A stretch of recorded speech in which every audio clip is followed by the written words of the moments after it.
এদিকে পিকনিক হচ্ছে আজকে আবার।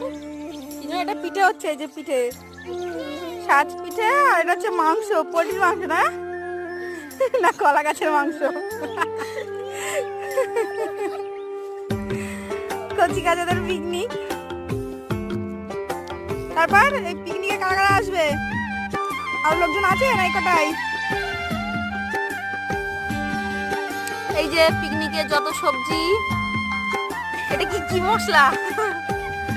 এটা হচ্ছে লবঙ্গ, তাই না? গোলমরিচ, গোলমরিচ, এটা গোলমরিচ। আর এই যে সবজি, এদিকে যে চাল, আর এদিকে ওদিকে যে রান্না হচ্ছে। এই ধুমোতে সবাই বসে আছে। এই যে হচ্ছে রাঁধুনি, আসল রাঁধুনি। আর এগুলো সদস্যগণ।